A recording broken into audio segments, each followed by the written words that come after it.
Hi, my name's Phil. I like talking about politics, and people are starting to describe America as a rogue state, sometimes a failing state, in the comments, some of the videos I'm talking about. And you think, well, are they the same thing in practical terms? And at what point can a state be considered to be rogue or failed? An interesting topic of discussion for, I suppose, anyone interested in politics at any time. But I am, of course, seeing it discussed with rather more urgency by Americans right now for obvious reasons. So let's get philosophical and discuss at what point will America be considered to have failed or be a rogue state? Because although there are very worrying signs, I don't think we can say it's there yet. Trump hasn't actually really done very much. He's threatened a lot, but he hasn't actually done very much. But first, for daily political commentary, please hit the subscribe button to stay notified. So at what point will America become a failed state? It's a term bandied about by a lot of people. People have used it to describe the UK with Brexit. But we didn't become a failed state. We just became a stupid state. Our economy is still roughly where it was. It just isn't growing. But such is the League of Economies, it would take a long time to fundamentally change our position in the pecking order. We have time to stop being stupid. We still had a government that had to face political reality. It got rid of Boris Johnson when he messed up one time too many. It got rid of Truss quicker than it took to elect her. That is still something people should reflect on. The Conservative leadership contest, which put Liz Truss into number 10 Downing Street, took 60 days from start to finish. It was only 50 days before Rishi Sunak was moving in. Our system then spat Sunak out without any constitutional funny business, albeit after considerably longer than 50 days because he was way more palatable than Truss. The state functioned just with a bit of cognitive decline. And America is not yet a failed state. Trump is giving the impression of lots of action, but very little has actually happened that is set in stone. He's caused disruption, but his overreach is being overruled by the courts. There are, of course, some things he is legally allowed to do, but even that is happening slowly. But at the point at which the court judgments have no effect on the running of government, then the USA will certainly be a failed democracy. Democracies need three branches of government to function. If one of them fails, your democracy is not really a democracy. But it can still be a functioning state. China's not a democracy, doesn't even pretend to be a democracy. It still functions as a state. But China works on alliances with other countries. In fact, China will occupy the vacuum left by US aid if those moves become permanent. They will forge more and stronger alliances around the world, and they may become the dominant superpower as America retreats into itself. Trump is casting the old alliances into the fire. Now, even here, he hasn't actually burned bridges yet. He might not. He might end up being more bark than bite, but we have to take seriously the idea that he will burn those bridges. What new bridges will he make? With Russia? What's the point? A tiny economy has nothing America really wants. So if we get to a situation where Trump has burned bridges with traditional allies, both politically and in terms of trade, cancelled foreign aid, which also builds soft power more widely, and replaces them with closer relations with what? Russia, maybe North Korea? America will lose its place on the world stage, that'll be that. But still will be a really powerful economy with a really powerful military. In a world where it can't get its own way by agreement, what will Trump make America do then? That's when you're probably into failed state territory, which is where professional American sociologist Larry Diamond picks it up. So he has been writing about this. He's rather more qualified than I am. He starts off smaller, though. Rather than looking at the end game of failed state, he begins musing about what is simply a constitutional crisis. He quotes someone explaining how it isn't even easy to define a constitutional crisis, but it probably includes executive defiance of laws and judicial rulings.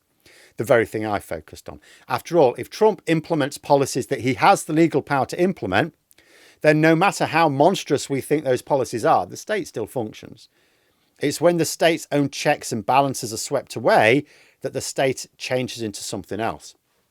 Diamond makes the point that during Trump's first term, he had people in his administration who prioritised the Constitution over the president. This was most famously seen when his previous Vice President Mike Pence refused Trump's orders to change the election result. At the time, Trump felt he had to surround himself with people like this in order to build up a power base, I guess. This time, his control of the Republican Party is so strong, He could afford to surround himself exclusively with those who would defer to Trump every time. Even his pick of J.D. Vance for running mate was counter to the usual wisdom. You pick someone who covers your blind spot, someone who appeals to important voters that the presidential candidate can't quite reach.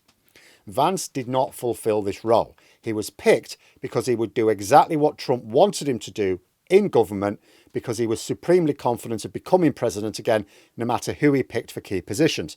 He alone would win, so he could afford to appoint people for the project in government without a thought for the election or power political coalition building. I would argue that in itself is quite dangerous. Like in the UK, for example, you get this everywhere. It's quite normal to have a range of views in cabinet or shadow cabinet. It's a strength for the country because you want different views at the top table of government. But that's not why it happens. It happens because the party leader needs to cobble together a coalition of support in order to remain leader. Trump had to do this in the first term, but he hasn't this time. It's a measure of how dominant he feels politically that he hasn't done that. And if his power holds, then he will be right to feel that way. Diamond argues that Trump won the election and so has the right to implement a lot of radical policies, but he doesn't have the right to violate the law, the Constitution, or civil liberties of Americans. That he is attempting to do all three is why Diamond thinks America has a crisis of democracy. And, he has studied the collapse of democracies professionally. He also points out what Trump is doing is not new, but textbook for destroying constitutional government, which we have seen played out going, he says, right back to Machiavelli. He said that democratic backsliding isn't just happening, it's happening very quickly. And that is because there's so little resistance to it. He says that's partly confusion and division within the Democrats. Now, I've said before, something that looks like a bit of a weakness. There are strengths and weaknesses to the American system when you compare them, say, our system or other systems in Europe, say. But one thing that appears to be a weakness in the American system, the American party system, there's no leadership. In Europe, political parties have leaders. Doesn't matter whether you're in power or not, you have a leader. Now, they might be shit leaders, but they are still leaders. And if they're not shit, they can organise resistance to a wayward government. The Democrats don't have a leader. There's nobody to sit down, listen, but ultimately say, right, well, we need to do something. We're not going to agree on what it is, so I'm going to decide this is what we're going to do. You always get a range of views and ideas about what to do about a challenge. You never get unanimous agreement. And it's actually, if anything, harder to get unanimous agreement on something as important as literally saving your country's system of government. So you need someone who tells everyone else which direction they're pulling in. America doesn't have that. They sort of, I guess, a kind of leader only when they win the presidency, because they sort of defer to their own president. But even then, it's superficial leadership. Diamond goes over many other reasons why Trump is meeting no resistance, politically or otherwise. But at what point does America fail? Well, I would go back to the original point. The point at which Trump ignores the courts and the courts are unable to force him to comply, at that point, democracy has failed. It doesn't matter whether there are elections in the future or not.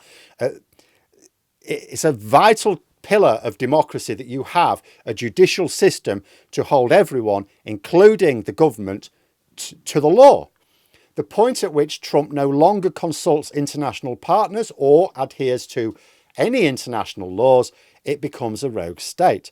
But to become a failed state, even if they transition to a full dictatorship, because that doesn't happen then. There are plenty of dictatorships that function as a state. That would only happen, surely, if the United States broke up into disunited states. And none of these things have happened yet. But I think all of them are at risk if the opposition does not coordinate its resistance. And American progressives, they find themselves in much the same situation governments in Europe do. See, over here, we should have built up our defence capabilities a long time ago. We should certainly have taken the issue seriously during Trump's first term. We didn't. And now we're still arguing about what to do. But time has almost run out. In America, the same should have happened. Not one single defensive wall was built in the way of executive overreach under Biden. Like, even in this country, the Conservatives did overreach their authority. Labour are actually putting things in place to constrain their own power in government, specifically to, not because they want to clip their own wings, but for a future government. Nothing like that happened in America. And now the worst has happened and there is no time to waste in getting organised. Will they? But there we are. Those are my thoughts. Let me know yours in the comments below. If you've enjoyed the video, please click the like button and subscribe for further content. If you'd like to support the channel further, you can click the join button for memberships.